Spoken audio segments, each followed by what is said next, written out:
क्या कुछ कहना चाहेंगे आज जो प्रेस कॉन्फ्रेंस भाई आपने? तो अंकुर जी, आज जो हमारी प्रेस कॉन्फ्रेंस है, या हम ये लगाएं कि सर्वजातीय नरवाना खाप की एक मीटिंग है, एक बैठक आज, जिसके अंदर नरवाना के हमारे जो पांचों गांव, उसके अंदर जो बड़े प्रबुद्ध व्यक्ति हैं और जो हमारे पदाधिकारी हैं, राजवीर जी हैं प्रधान है हमारे, मालाराम जी प्रधान हमारी खाप के, मैं किताब सिंह मोर स्पोक्स पर्सन इस खाप का, प्रवक्ता हूँ इसका, तो बेदू चोपड़ा जी हैं, रामचंद्र मिर्जा जी हैं, इवन मिलिट्री के पर्सन विजेंद्र फौजी जी हमारे साथ हैं, सतवीर जी चोपड़ा साहब हमारे साथ हैं मिलिट्री के, तो चहल साहब हैं। तो सारे साथी आज हम जो इकट्ठे हुए, हम इसीलिए इकट्ठे हुए हैं कि आज जो देश की सिचुएशन है, जिसमें कि हमारा पहलगांव जो हमला हुआ था, जिसके अंदर हमारे हरियाणा के कैप्टन विनय नरवाल और 28 हमारे नागरिक शहीद हुए थे।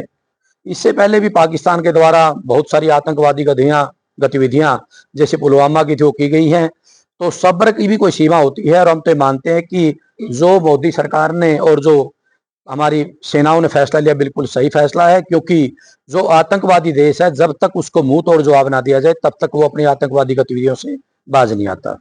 जिस तरह से अभी कितनी बेरहमी से हत्या की गई, इतने हमारी महिलाओं के सिंदूर उजाड़े गए, और उसी सिंदूर का बदला लेने के लिए आज जो सिंदूर ऑपरेशन है वो शुरू किया गया है। और उसके लिए हम तो बधाई भी देना चाहेंगे मोदी सरकार का, या हमारी मिलिट्रीज का, सेनाओं का, खासकर वायुसेना आज सबसे ज्यादा भूमिका अदा कर रही है, कि जो सिंदूर का बदला लिया है वो भी हमारी दोनों महिलाओं ने। सोफिया कुरैशी हमारी कर्नल हैं, और विंग कमांडर व्योमिका सिंह जो हमारी हरियाणा की बेटी हैं, तो इन्होंने बिल्कुल दुश्मन की सीमा में घुस करके हमारा उसका बदला लिया है। तो ये बहुत बधाई की पात्र है दोनों। और बिल्कुल हम ये कहना चाहते हैं कि सरकार को हमारी खाप की, इन गाँव की, नरवाना शहर की जो भी जरूरत है, प्रशासन को जरूरत है, बिल्कुल हम साथ खड़े हैं।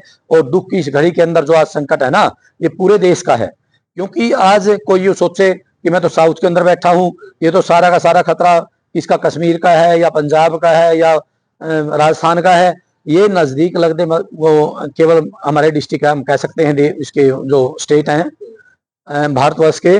परंतु जब लड़ाई होती है, लड़ाई के अंदर कहीं में भी कोई मार आ सकती है, और एक हिस्से का असर पूरे देश के ऊपर पड़ता है।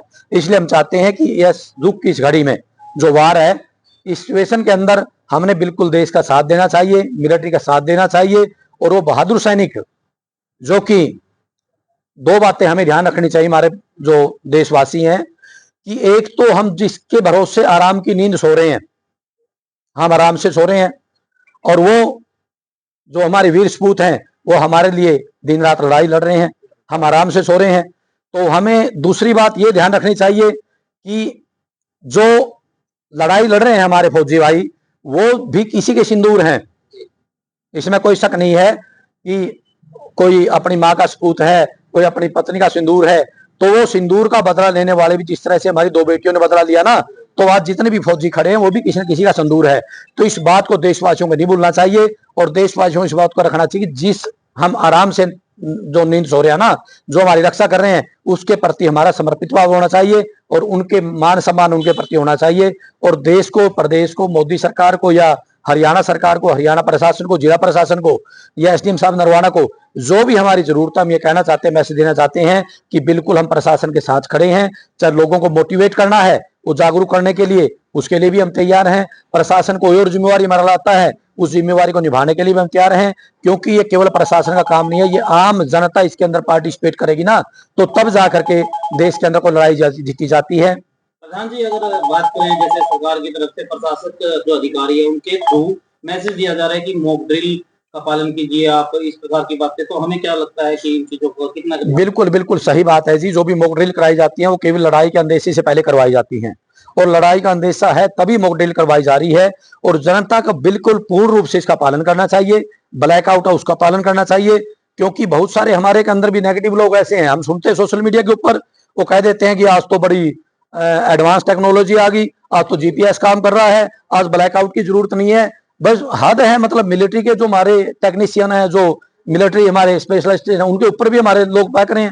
वह कम से कम सेनाओं की जो हिदायत आती है, हमारी सरकार की, विदेश मंत्रालय की, हमारी डिफेंस की जो हिदायत आती है, बिल्कुल हमने उसको मानना चाहिए, उसके ऊपर खड़ा उतरना चाहिए। हम खुद एक्सपर्ट ना बने, क्योंकि हम देश के नागरिक हैं, एक्सपर्ट वो हैं जो सीमाओं के ऊपर खड़े हैं। तो कई पाकिस्तान की तरफ से वार किए गए और वो जो है जो हमारी सेना है उन्होंने किए गए। बिल्कुल बिल्कुल बिल्कुल सही बात है ये कि हमने सिंदूर ऑपरेशन चला करके जो हमने बदला लिया था हमारे सिंदूर का, हमारी बेटियों का, तो उसके बदले पाकिस्तान ने भी अटैक किए हैं। और हम बिल्कुल प्रशंसा करना चाहेंगे कि हमारे देश की एयर विंग की, कि एयर विंग के द्वारा अब तक जितने भी अटैक पाकिस्तान के द्वारा किए गए हैं सारे के सारे हमारा जो सुदर्शन चक्र है एयर विंग का, उन्होंने उसको ध्वस्त कर दिया और देश के अंदर अब तक कोई नुकसान नहीं होने दिया। इसके लिए हमारी सेना, विशेष रूप से जो वायुसेना है, वो बहुत बधाई की पात्र है, क्योंकि अभी जो काम है वायुसेना का ही चला हुआ है। परंतु यस, जो रिटायर से बात कर हाँ, विजेंद्र जी हैं हमारे, विजेंद्र जी आपने दिखा याद है। एक वीडियो बड़ा वायरल हो रहा है जिसमें हमारे नौजवान कह रहे हैं अब जूस है लाहौर में पिएंगे, क्या कुछ कहेंगे सर? हमारा सेना का जो ये जज्बा है, आपने भी सेवा किया है। ये सही बात है। अभी जितने भी रिटायर पर्सन है या जो अभी ड्यूटी कर रहे हैं, सबका अभी एक ही मकसद है कि अभी पीओ का हमारा होना चाहिए, क्योंकि बहुत सारे सालों से चल रहा है। जो पहले से गलतियां की है हम अभी इसमें सुधार चाहते हैं सभी, और सारा देश अभी एकजुट है कि अभी जो हम जिस मिशन पर लगे हैं कि पीओ को तो कम से कम हमारा होना ही चाहिए।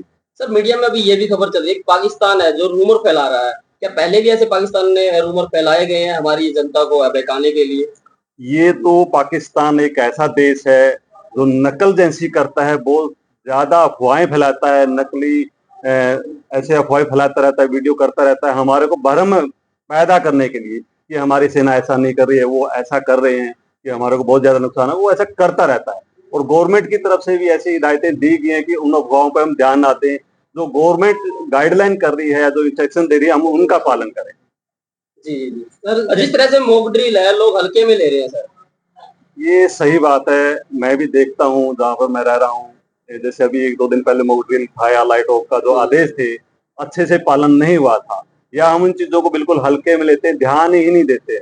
मगर ये चीजें बहुत जरूरी है हमारे को समय को देखते हुए कि अभी समय क्या चल रहा है, क्योंकि जो भी एयर अटैक होता है वो उसी जगह पर होता है जहां पर उसको लाइट दिखाई देगी, आबादी दिखाई देगी, उसी हिसाब से अटैक किया जाता है।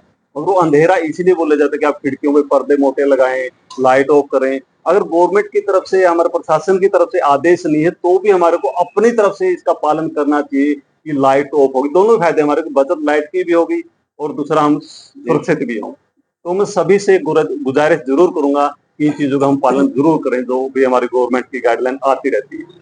प्रधान जी एक ये क्वेश्चन है, जैसे टेररिस्ट जो सेंटर थे हमारी जो सेना ने उन्होंने उनको निशाना किया है और कहीं ना कहीं जो पाकिस्तान की सेना वो हमारी जनता को निशाना करना चाहती है, तो ये कितना सही मानते हैं आप? क्योंकि उन्होंने हमने तो टेररिस्टों को किया टारगेट। देखो नवीन जी, पाकिस्तान मैं तो कहूंगा इस्लामिक देश क्या है, तो आतंकवादी देश है, पूरा वर्ल्ड इस बात को मानता है।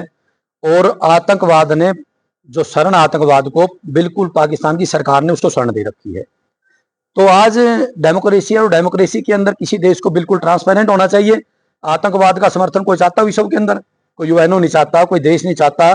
तो पाकिस्तान एक ऐसा देश है जो आतंकवाद का पूर्ण समर्थन करता है और भारत के अंदर बिल्कुल इस बात के पुख्ता सबूत हैं कि जितने भी आतंकवादी गतिविधियां हुई हैं वो सारी पाकिस्तान के द्वारा की गई। पाकिस्तान के अंदर उनको ट्रेनिंग दी जाती है, मसूद अजहर वगैरह सारे बैठे हैं और वो ट्रेंड जितने भी आतंकवादी भारत के अंदर आतंकवाद को बढ़ावा देते हैं। तो ये बिल्कुल सही बात आपने जो मेरे से पूछी कि आतंकवादी ठिकानों के ऊपर जो अटैक किया है, भारत का उद्देश्य यही था कि हम आतंकवाद को समाप्त करना चाहते हैं और उनको ठिकानों को समाप्त करना बहुत बड़ी भारत की पहल है। हम तो ये कहते हैं कि अब तो मौका है, शुरुआत होगी तो हो गई। अब तो पाकिस्तान का एक भी आतंकवादी ठिकाना नहीं बचना चाहिए और आतंकवादी पूर्ण रूप से ध्वस्त होने चाहिए और पीओके का झगड़ा पीओके का मिटा देना चाहिए।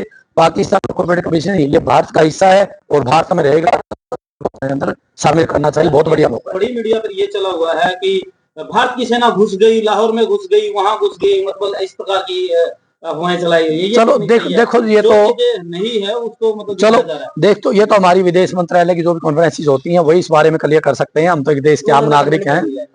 हाँ, तो ऐसा नहीं हुआ है और ऐसा होता है तो देश को पता ही लग जाएगा वैसा हो रहा है। सर आपसे क्वेश्चन है, कितने नजदीक है हम जंग के इस मैदान को लेकर? नहीं, जो अभी के हमारे हालात चल रहे हैं जंग के, हम बिल्कुल नजदीक है और हमारे देश की जो तैयारियां चल रहे हैं आज से पहले अब किसी भी युद्ध में इतनी तैयारी नहीं रही है जो अभी प्रॉपर तरीके से हमारी तैयारियां चल रही है। क्योंकि जो अभी हमारी तैयारी चल रही है, हम लोग पहले से जो गवर्नमेंट कर रही है, जो उनके लॉन्च पैड हैं, जो भी उनके हेडक्वार्टर है, उनको बर्बाद कर रही है। क्योंकि आगे के मिशन पर काम हमारी जो गवर्नमेंट कर रही है और बहुत ही सराहनीय है जो हमारी जो गवर्नमेंट अभी कर रही है। सर फौजी का काम फौजी कर रहे हैं, लेकिन आप एक फौजी जैसे रिटायर हो चुके हैं, उसके बाद एक आम आदमी है, तो आम आदमी का क्या कर्तव्य बनता है इस प्रकार की स्थिति में? क्या कुछ चीजों का ध्यान रखना चाहिए आम आदमी को? देखो ये सभी के लिए, देखो हम तो फौज में रहे हैं, सभी को पता होता है, मगर आम आदमी भी इसमें बहुत सारी सपोर्ट करता है। मगर हमारी अगर आर्मी की बात करें, वो आत्मनिर्भर है, हर चीज में आत्मनिर्भर है। मगर फिर भी हौसला मिलता है अगर पीछे से आवाज आती है कि हम आपके साथ हैं, तो आर्मी वाले का जो भी आगे बॉर्डर पर लड़ रहा है उसका हौसला बढ़ता है कि हमारा देश हमारे साथ में लगा हुआ है, तो उसको भी अच्छा लगता है कि हमारे परिवार के साथ में कोई खड़ा हुआ है। लास्ट में एक मैसेज दो प्रधान जी। जी जी जी जी। तो रिटायर हुआ अपना पुराना जी, ये मैंने कहा दिया जी, भाई साहब ने जो सही कहा है बिल्कुल। जी, हम तो इसको कंक्लूड यही करेंगे कि हर भारतवासी को इस युद्ध के अंदर जो उसकी भी उसकी पार्टिसिपेशन हो सकती है। कोई घर के अंदर बैठा, ये भी एक पार्टिसिपेशन है कि ब्लैकआउट करे, जो भी ड्रिल मॉक ड्रिल कराई जाए उनका पालन करे, और जो भी हिदायतें प्रशासन के द्वारा दी जाती है उनका पालन करे। और हमारा तो सहयोग ये होता है कि प्रशासन जो भी हमारे से उम्मीद करता है, इवन बहुत से ऐसे भी होते हैं, पहले भी हमने देखे हैं कि सरकार के द्वारा कोई ठिकरी पहरे की ड्यूटीज लगा दी जाती है, जो हमारे मेन स्टेशन होते हैं उसके ऊपर भी बहुत सारे देश तो ऐसे जिनकी मिलिट्री सर्विस इनके अंदर कंपलसरी है। तो सरकार या प्रशासन कोई हमारी ड्यूटी लाता है, बिल्कुल दिन रात वो ड्यूटी देने के लिए हम तैयार हैं, और हम चाहते हैं कि इस देश के अंदर हमारे सैनिक जीत कर आए। और जो बेटियां, हम तो हर रोज सोते हैं, जो जंग जीतने के बाद ही सोएंगी, उनके लिए हम ये दुआ करते हैं परमात्मा से कि हमारे सैनिक जंग जीत के ही वापिस आए ताकि आराम की नींद सो। ये मैसेज सर गाइडलाइन आती है भाई, सायरन वगैरह की, उसके बारे में बोलिए। देखो जी, प्रशासनिक जो भी गाइडलाइन आती है बिल्कुल सारी पब्लिक को उसको मानना भी चाहिए। और हम तो ये भी कहते हैं कि हमारी एक मिलिट्री के तौर पे कोई ड्यूटी लगाई जाती है ना पूरे क्षेत्र के अंदर, कोई नहर है, कोई नदी है, कोई बिल्डिंग्स है, हम देने के लिए बिल्कुल तैयार है सारी नरवाना खाप उसके अंदर। और जो भी प्रशासन ड्यूटी देगा बिल्कुल हम उसमें आगे खड़े मिलेंगे। अगर आपकी ड्यूटी, अगर आपको सेवा के लिए बुलाया जाए, वैसे आप सभी के लिए ये क्वेश्चन रहेगा। और जय किसान, जय किसान, जय किसान, भारतीय सेना जिंदाबाद, भारतीय सेना जिंदाबाद, भारतीय सेना जिंदाबाद, भारत माता जिंदाबाद, भारत माता जिंदाबाद।